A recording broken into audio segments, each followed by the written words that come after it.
കൂട്ടിക്കിടക്കുന്ന ആടുകൾ പോലും ചെയ്യരുതേ ചെയ്യരുതേ എന്നാണ് സാർ കരഞ്ഞുകൊണ്ടിരുന്നത്. വി ശിവൻകുട്ടിയോട് നന്ദി രേഖപ്പെടുത്താതെ പറ്റില്ലല്ലോ. വി ശിവൻകുട്ടിയെ ലോകം അറിയപ്പെടുന്നത് അങ്ങിരിക്കുന്ന ചേംബറിൽ കയറി ആ കമ്പ്യൂട്ടറുകളും കസേരകളും എല്ലാം തല്ലിപ്പൊളിച്ച് മുണ്ട് മടക്കി കുത്തുനിന്ന് ആനന്ദ നൃത്തമാടിയ ആളാണ് വി ശിവൻകുട്ടി. അന്നാണ് ലോകമാദ്യമായി വി ശിവൻകുട്ടിയുടെ ശുഷ്കാന്തി ലോകമെമ്പാടും കണ്ടത്. കേരളത്തിലെ ഒരു MLA ലോകത്തെമ്പാടും അദ്ദേഹത്തിന്റെ ശുഷ്കാന്തി കാണിച്ച ഒരു സമയമായിരുന്നു അന്ന്. ഞാനന്ന് ഈ നിയമസഭയിലെ അംഗമായിരുന്നു. സാർ, ഇന്ന് തിരുവനന്തപുരം MLA-മാരോട് ചോദിച്ചാൽ അറിയാം, തിരുവനന്തപുരത്തുള്ള ആളുകൾ അയൽവാസികളൊക്കെ വഴക്കുണ്ടാക്കിയാൽ അവർ പറയുന്നത് ഒരു വാക്കുണ്ട്: നീ എത്ര ചീത്തകൾ വേണേലും വിളിച്ചോ, പക്ഷേ ശിവൻകുട്ടി അണ്ണനെ പോലെ ശുഷ്കാന്തി കാണിക്കരുത്, എൻ്റെ ഭാര്യയും മക്കളും ഒക്കെ ഇവിടെ നിൽക്കുകയാണ് എന്നാണ് പറയുന്നത്. സാർ, അദ്ദേഹത്തോട് നന്ദി പറയണം. പിന്നെ അടുത്തത് കൊല്ലത്തേക്ക് കിടക്കുമ്പോൾ ചിഞ്ചു റാണിയാണ്. ചിഞ്ചു റാണി എന്ന് പറയുന്നയാൾ ക്ഷീരവികസന വകുപ്പ് മന്ത്രിയായിരുന്നു. കന്നുകാലികൾക്ക് പോലും നയാ പൈസയുടെ പ്രയോജനമുണ്ടായില്ല.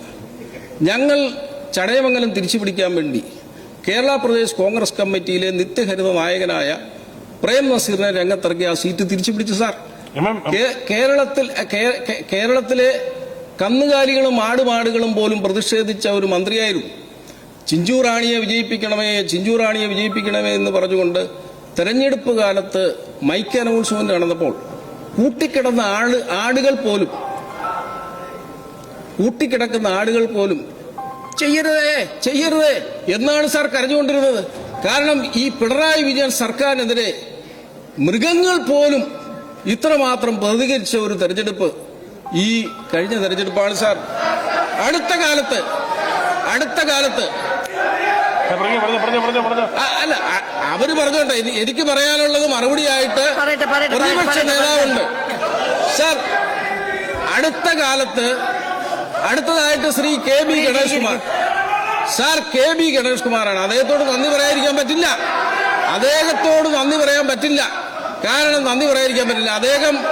അദ്ദേഹത്തിന്റെ പ്രധാന ജോലി എന്ന് പറയുന്നത് അദ്ദേഹം മന്ത്രിപ്പണി എന്ന് പറയുന്നത് അദ്ദേഹത്തിന്റെ പാർട്ട് ടൈം പണിയായിരുന്നു. അദ്ദേഹം കത്ത് തയ്യാറാക്കി കൊടുക്കുന്ന ഒരു വിദഗ്ധനായിരുന്നു. ഉമ്മൻചാണ്ടി സാറിനെതിരെ വ്യാജ കത്ത് റെഡിയാക്കി കൊടുത്ത ആളാണ് KB ഗണേഷ് കുമാർ. അദ്ദേഹം ഇപ്പോ തോൽവിയൊക്കെ ഏറ്റതിനു ശേഷം അദ്ദേഹം ഒരു ആത്മകഥ എഴുതുകയാണെന്നാണ് ഞാൻ അറിഞ്ഞത്. മന്ത്രിപ്പണി എനിക്ക് പാർട്ട് ടൈം പണിയായിരുന്നു എന്നുള്ളതാണ് അദ്ദേഹത്തിന്റെ ആത്മകഥയുടെ പേര് എന്നാണ് അദ്ദേഹത്തിന്റെ അടുത്ത ആളുകൾ പറഞ്ഞത്. സാർ, അദ്ദേഹം ഇന്ദിരാ ഗ്യാരണ്ടി പ്രഖ്യാപിച്ചപ്പോൾ ആദ്യമേ അദ്ദേഹം എതിർത്തു. ഇന്ദിരാ ഗ്യാരണ്ടിയിൽ സ്ത്രീകൾക്ക് KSRTC ബസ്സിൽ സൗജന്യ യാത്ര. അദ്ദേഹം എന്തിനാ എതിർക്കുന്ന? അന്ന് ഗതാഗത വകുപ്പ് മന്ത്രിയായിരുന്നു. അത് UDF സർക്കാർ വന്നു കഴിയുമ്പോൾ നടപ്പിലാക്കേണ്ട ഒരു പദ്ധതിയല്ലേ? അതിന് ഇദ്ദേഹം എന്തിനാ എതിർക്കുന്നത്? അദ്ദേഹത്തിന്റെ 5000-ലെ 4998 പേര് ആ ബസ്സിൽ കയറുമെന്നുള്ള പേടി കൊണ്ടാണ് അദ്ദേഹം അന്ന് എതിർത്തത് എന്ന് എനിക്ക് മനസ്സിലാക്കാൻ കഴിയുന്നുണ്ട്. സാർ, അദ്ദേഹത്തോടും ഈ സർക്കാരിനെ അധികാരത്തിൽ കൊണ്ടുവന്ന് നന്ദി രേഖപ്പെടുത്തുകയാണ്. സാർ, പിന്നെയുള്ളത് VN വാസവനാണ്. VN വാസവൻ എന്ന് പറയുന്ന മന്ത്രി, സാർ, സ്വർണം കെട്ടത് ആരപ്പ, സഖാക്കളാണ് അയ്യപ്പ എന്നുള്ളത് സഖാക്കന്മാരുടെ ഫോണുകളിൽ പോലും ഇപ്പൊ റിംഗ് ടൂണാണ്. ഈ VN വാസവൻ എങ്ങനെ ജയിക്കുമോ സാർ? പിന്നെ കടകംപള്ളി സുരേന്ദ്രൻ, അതേ പോട്ടെ, ഞാനിപ്പോൾ അതേ മന്ത്രിയായിരുന്നില്ല. സാർ, അയ്യപ്പൻ എന്ന് പറയുന്ന ആ ദൈവത്തിന്റെ സ്വർണം അയ്യപ്പൻ ആദ്യമൊക്കെ ക്ഷമിക്കും. ആചാരം എങ്ങനെ നടത്തിയപ്പോൾ അദ്ദേഹം ക്ഷമിച്ചു. ഇപ്പൊ നമ്മളാണെങ്കിലും നമ്മളോടൊരു ശത്രു വന്ന് എന്തെങ്കിലും ചെയ്തു കഴിഞ്ഞാൽ ആദ്യവും രണ്ടാമതും ഒക്കെ ക്ഷമിക്കും. പക്ഷേ അദ്ദേഹത്തിന്റെ സ്വർണം വരെ മോഷ്ടിച്ചു പോയ സഖാവ് വാസവനെ ഇനി നിയമസഭ കാണിക്കണ്ട എന്ന് ജനം തീരുമാനിച്ചു. അങ്ങനെയാണ് സാർ സഖാവ് വാസവൻ ഇപ്പോൾ ഇരിക്കുന്നത്. സാർ, അതിനു മുമ്പ് വീണ ജോർജ് ഉണ്ട്. സാർ, വീണ ജോർജ് പത്തനംതിട്ടയിൽ നിന്ന്. വീണ ജോർജ് എന്ന് പറയുന്ന മന്ത്രി, അവരോട് എത്ര നന്ദി പറഞ്ഞാലും മതിയാവില്ല. കാരണം എന്താണെന്ന് ചോദിച്ചു കഴിഞ്ഞാൽ അവരെക്കുറിച്ചൊരു സിനിമ എടുക്കാൻ തീരുമാനിച്ചിരിക്കുകയാണ്.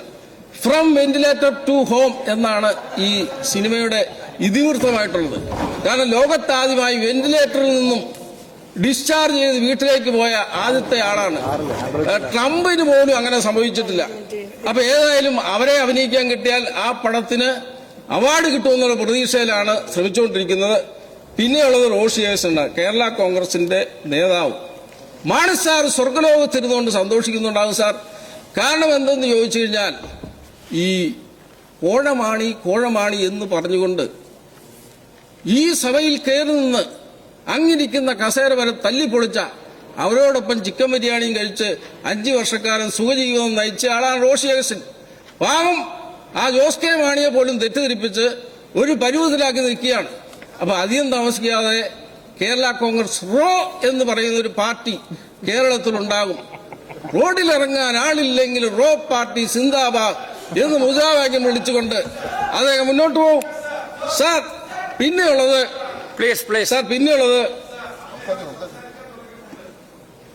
സഭയിലില്ലാത്ത ഇപ്പൊ ഈ സഭയിലില്ലാത്ത മുൻ മന്ത്രിമാർ ശ്രീമതി ചിഞ്ചുറാണിയെ പറ്റി പറഞ്ഞു, ശ്രീ വാസവനെ പറ്റി പറഞ്ഞു, ഇപ്പോ സാർ അന്തരിച്ച കെ എം മാണി സാറിനെ പറ്റി, സാർ റോഷി അഗസ്റ്റിനെ പറ്റി ഇല്ലാത്ത കാര്യങ്ങൾ ആളുകളെ പറ്റി പറയുക, അത് പറയുന്നത് ശരിയാണോ? നോക്കാം, ഞാൻ പരിശോധിക്കാം. സാർ അങ്ങനെ പറയുന്നത് ശരിയല്ല. പരിശോധിക്കാം, ഞാൻ അവരിവിടെ വന്നിട്ട് റെപ്രസെന്റ് ചെയ്യാൻ പറ്റും സാർ? ഇല്ല, അവരിവിടെ വന്ന് തിരിച്ചു പറയാൻ പറ്റും സാർ? സാർ അദ്ദേഹം പഴയ മെമ്പറാണ്. അദ്ദേഹം പ്രേം നസീറിനെ പോലെ പണ്ട് തൊട്ടേ ഒരേ പ്രായമായിട്ടിരിക്കുന്ന എം നസീറിനെ പറഞ്ഞതിൽ എനിക്ക് വിഷമമില്ല. അത് അദ്ദേഹം കൊണ്ട് പറയാം. പക്ഷേ ഇവിടെ ഇല്ലാത്തവരെ പറ്റി ഒന്നും അങ്ങനെ പറയരുത് സാർ. പരിശോധിക്കാം. നന്ദിയാണ് അവരെ കുറിച്ച് പറഞ്ഞത്. അടുത്ത് പറയാൻ പോകുന്നത് ഞാൻ MLA ആയ എറണാകുളം നിയോജകമണ്ഡലത്തിലെ പി രാജീവിനെ കുറിച്ച്. അദ്ദേഹം ഇതുവരെ തോൽവിയെ സമ്മതിച്ചിട്ടില്ല സാർ. അദ്ദേഹത്തോട് പത്രക്കാർ ചോദിച്ചു ഈ തെരഞ്ഞെടുപ്പിൽ എന്താണ് സംഭവിച്ചത്. ആഗോളതലത്തിലുണ്ടായ ചില മാറ്റങ്ങളുടെ അടിസ്ഥാനത്തിൽ വന്ന വ്യതിചലനങ്ങളുടെ ഭാഗമായി ഉണ്ടായ ഉരുത്തിരിഞ്ഞു വന്ന ചില മാറ്റങ്ങളായിട്ട് ഇതിനെ കാണാൻ കഴിയുള്ളൂ പറഞ്ഞത്. വീണ്ടും അദ്ദേഹത്തോട് പത്രക്കാർ ചോദിച്ചപ്പോൾ ഹോർമീസ് കടലിടുക്കിനിടയിലൂടെ വന്ന അന്തർവാഹിനിയിൽ നിന്ന് ഒലിച്ചു വന്ന ലാവയിലൂടെ പ്രവഹിച്ച ചില മാറ്റങ്ങളാണ് ഇതെല്ലാം എന്ന് അദ്ദേഹം പറഞ്ഞു. അപ്പൊ വീണ്ടും പത്രക്കാർ ചോദിച്ചു ഈ കളമശ്ശേരിയിൽ എന്തുണ്ടായി എന്ന് ചോദിച്ചു. ആ കളമശ്ശേരിയിൽ എന്തുണ്ടായെന്ന് ചോദിച്ചാൽ പറഞ്ഞു തോറ്റിട്ട് ജയിക്കുകയും ജയിച്ചിട്ട് തോക്കുകയും ചെയ്യുന്ന ചില പ്രതിഭാസത്തിന്റെ അടിസ്ഥാനത്തിൽ റിട്ടേണിംഗ് ഓഫീസർ കൊടുത്ത ഒരു സർട്ടിഫിക്കറ്റിന്റെ സാങ്കേതികമായ അടിസ്ഥാനത്തിൽ ചില മാറ്റങ്ങൾ സംഭവിച്ചതായിട്ടേ പറയാൻ. സാർ ഇദ്ദേഹം ജയിച്ചു വന്ന പ്രതിപക്ഷ നേതാവിന്റെ കസേരയിൽ നിന്ന് അങ്ങ് എന്ത് ചെയ്യുമായിരുന്നു? അങ്ങ് പിന്നെ ഡിക്ഷണറിയൊക്കെ എടുത്തു വെച്ചതെല്ലാം മനസ്സിലാക്കിയതൊക്കെ പോയാലും. പക്ഷെ എഴുതാനിരിക്കുന്ന ആ പിള്ളേരെന്ത് ചെയ്യുമായിരുന്നു സാർ? അവർക്ക് വൈകിട്ട് എഴുതി കൊടുത്തില്ല, അങ്ങ് അവരെ പുറത്താക്കില്ലേ സാർ? പിന്നെ ഉള്ളത് ബിന്ദുവിനാണ് നന്ദി പറയേണ്ടത്. സാർ ബിന്ദു എന്ന് പറയുന്ന മന്ത്രി വ്യക്തതയില്ലായ്മയുടെ കാര്യത്തിൽ സ്പീക്കറെ കളിയാക്കാൻ പാടില്ല. ഇല്ല, അങ്ങനെയാണല്ലോ. അങ്ങനല്ലേ പറഞ്ഞേ? അങ്ങനെ അത് മനസ്സിലാവത്തില്ല. അത് ചെറിയാൻ പാടില്ല. ഞങ്ങൾ പറഞ്ഞതേ ഉള്ളൂ. സ്പീക്കറെ പറഞ്ഞതുകൊണ്ട് പറഞ്ഞതാണ്. പറയുന്നത് ശരിയാവുന്നില്ല, വ്യക്തമാവുന്നില്ല എന്നല്ലേ ഉദ്ദേശിച്ചത്. കുട്ടികളെ കുറിച്ചാണ് പറയുന്നത്. ക്ഷമയുടെ കേന്ദ്രമായിരിക്കണം.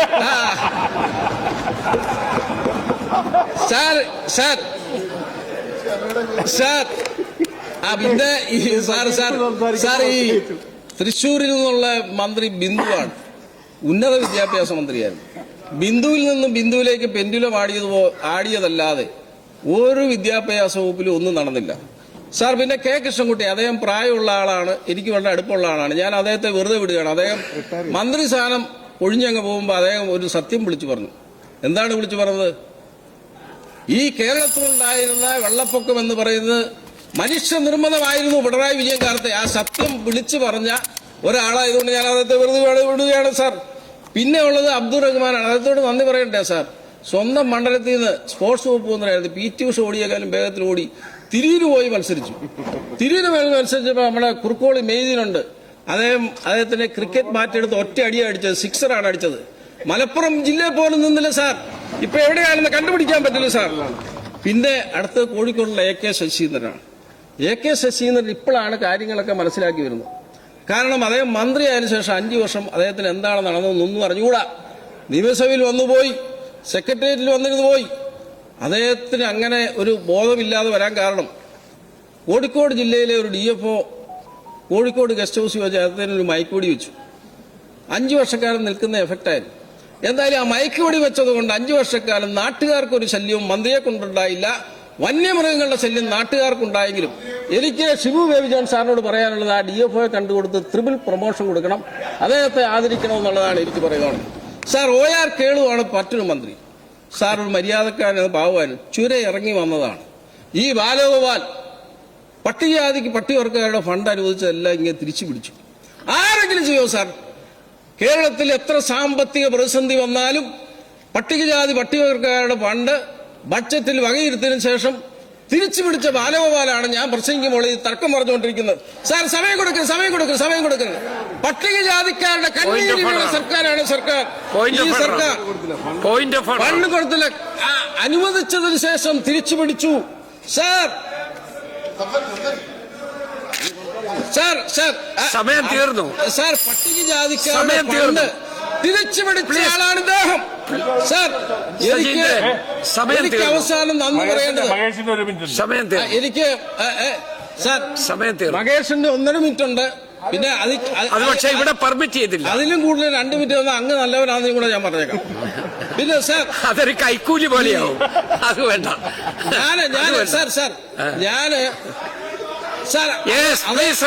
പട്ടികജാതിക്കാരുടെ ഫണ്ട് വെട്ടിപ്പിടിച്ച ആളാണ് ഇദ്ദേഹം. സാർ, ഒരു കാരണവശാലും കൊടുക്കരുത്. സമയായി സാർ, അടുത്ത പ്രതിപക്ഷ നേതാവിന് സംസാരിക്കാനുള്ളതാണ്. Please resume your seat. സമയായി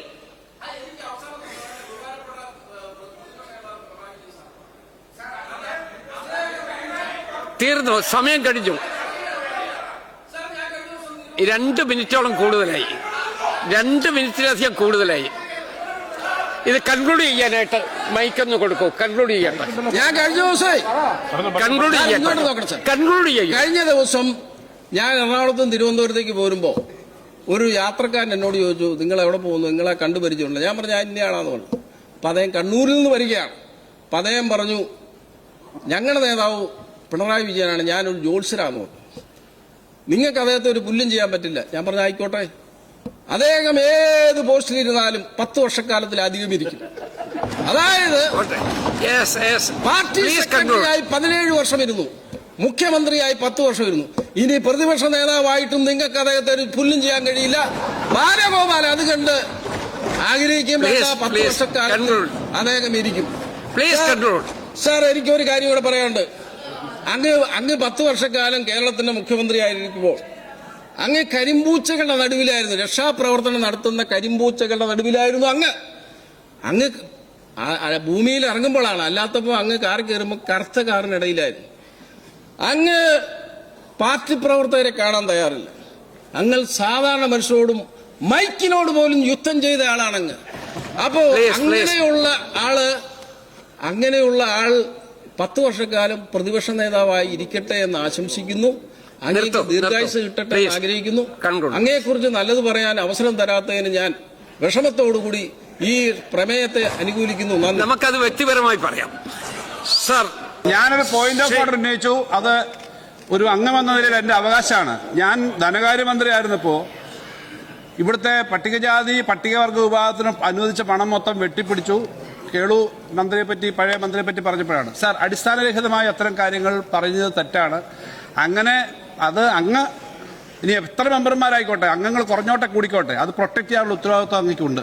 ഞാൻ അതാ എണ്ണിച്ച് പറഞ്ഞു. അദ്ദേഹം ഈ ബാക്കി പ്രസംഗിച്ചതിനെ പറ്റിയല്ല, അതൊക്കെ ഓരോരുത്തരുടെ ശൈലിയാണ്. പക്ഷെ അടിസ്ഥാനരഹിതമായ ഒരു കാര്യം അങ്ങനെ വെട്ടിപ്പിടിച്ചു, വെട്ടിക്കുറച്ചു എന്ന് പറയാൻ പാടില്ല. പ്രസംഗിക്കുമ്പോൾ അങ്ങനെ പട്ടികവർഗ വിഭാഗത്തിന്റെ പണം വെട്ടിക്കുറച്ചു എന്ന് പറയുകയും അത് പ്രസംഗത്തിൽ പോവുകയോ അത് ഇതിൽ കിടക്കുകയും ചെയ്യുമ്പോൾ അതിന്റെ ഒരു എഫക്ട് എന്താ? അങ്ങനെ വസ്തുതാപരമല്ലാത്ത കാര്യമാണ് പറഞ്ഞത്, അങ്ങനെ കുറച്ചിട്ടില്ല. അപ്പൊ അങ്ങയുടെ ഭാഗത്തുനിന്ന് ഇത്തരം കാര്യങ്ങൾ പറയുമ്പോൾ, അങ്ങനെ ഒരു തെറ്റായ കാര്യങ്ങൾ പറയുമ്പോൾ അതിനകത്ത് അത് തെറ്റാണെന്നും ഞാൻ രേഖകൾ പരിശോധിച്ചിട്ട് വിവരം അറിയിക്കാം. വരട്ടെ, രേഖ പരിശോധിക്കാമെന്ന് പറഞ്ഞല്ലോ, രേഖ പരിശോധിക്കട്ടെ.